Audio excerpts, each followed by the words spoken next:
Verdadeira Arca de Noé está neste local, parte 2, Coisas da Bíblia na vida real. Segundo a Bíblia, logo após o dilúvio, a arca atracou no 7º mês sobre as montanhas de Ararat.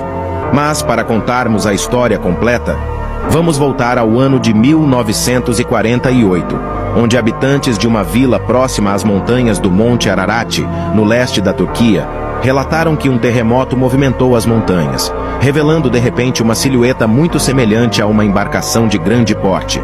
Embora vejamos isso como um evento extraordinário, não foi algo que repercutiu nas notícias da época até 1959, quando o piloto de um avião turco tirou fotos aéreas das montanhas de Ararat. Uma dessas fotos capturou a imagem de um objeto com a forma de um barco. Ao ver essas imagens, o Dr. Arthur Brandenburger, um especialista em fotogrametria histórica da Universidade Estadual de Ohio, nos Estados Unidos, concluiu: "Não tenho dúvida de que este objeto é um barco. Ao longo de toda a minha carreira, nunca vi um objeto como este em uma fotografia aérea." Em seguida, em 1960, uma equipe da revista Life dos Estados Unidos realizou uma expedição de 1 dia e meio no local. Esse tempo foi suficiente para realizar alguns testes científicos. Ao chegar, eles fizeram uma explosão com dinamite em um dos lados e, embora algumas madeiras petrificadas tenham sido reveladas, a conclusão deles foi que não havia nada de interesse arqueológico. A única informação relevante para eles era que essa estrutura foi feita pelo homem e não era uma formação natural da Terra. Então, eles deixaram de lado. A única coisa que foi feita foi uma publicação na revista com o chamativo título A Arca de Noé, juntamente com a fotografia tirada do ar.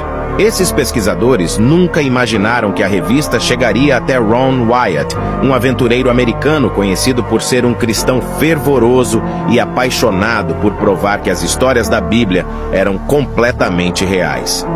Após ler a revista, Ron ficou curioso e decidiu visitar o local em 1977, acompanhado por seus 2 filhos adolescentes.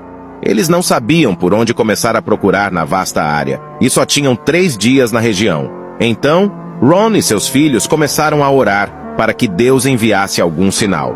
E acredite ou não, foi exatamente o que aconteceu. O táxi parou no meio do caminho sem explicação, e quando saíram do carro, você não vai acreditar no que encontraram. No mesmo local, eles viram uma estranha pedra perfurada com inscrições. Sem entender o que estava acontecendo, Ron e sua equipe continuaram sua viagem. Mas a cada trecho, encontravam outra pedra como aquela. Essas pedras são conhecidas como âncoras de pedra e serviriam exatamente como contrapeso em uma embarcação. De maneira estranha, essas pedras apareciam alinhadas em direção ao local onde estava aquela forma semelhante a um barco, como se tivessem se soltado ao encalhar. O lugar chamou muito a atenção de Ron, e ele decidiu que as investigações deveriam continuar para descobrir se poderia ser a Arca de Noé. No entanto, ele não pôde prosseguir imediatamente devido a seus compromissos em seu país, mas partiu prometendo a si mesmo voltar para continuar o que havia começado. Mas então, outro terremoto em agosto de 79 expôs silhuetas que pareciam ser as paredes da arca. Quando viu aquilo, Ron tinha total certeza de que aquele objeto se parecia exatamente com um navio encalhado. Foi por causa disso que, aproveitando os avanços da ciência e os novos instrumentos, decidiu continuar com a expedição para confirmar essa hipótese. Ele preparou suas coisas e voltou para a Turquia. Essa seria uma das 24 viagens que Ron faria ao local. No entanto, havia algo que não fazia sentido para os estudiosos, que eram as dimensões e as medidas da arca. A Bíblia diz que a arca possuía 300 côvados de comprimento, 50 côvados de largura e 30 de altura, com 3 andares, um embaixo, outro no meio e outro em cima. Se convertermos 300 côvados hebraicos para metros, obtemos uma medida de aproximadamente 135 metros. No entanto, após ser medida a extensão do formato de barco nos montes de Ararat, foi obtido 157 metros de comprimento. Em outras palavras, a arca era cerca de 20% maior do que o descrito na Bíblia. Esse fato era um dos argumentos mais fortes dos estudiosos para que essa não fosse a verdadeira Arca de Noé. Mas Ron não desistia facilmente. Ele estava convencido de que aquela era a Arca do Dilúvio. E ao refletir, lembrou de um fato histórico que muitos ignoraram. Quem foi o autor do Gênesis? Para aqueles que não sabem, o autor foi Moisés.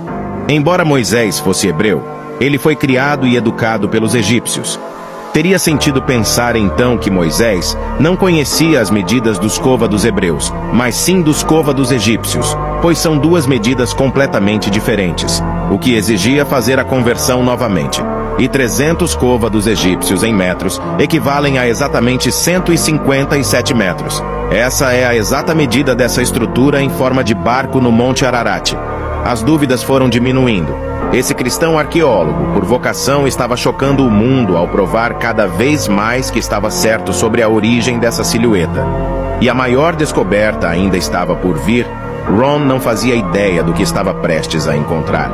Mas, para o vídeo não ficar muito longo, se você quer que eu traga a última parte dessa história, curta esse vídeo e comente "eu quero", que no próximo vídeo contarei como essa história impressionante terminou.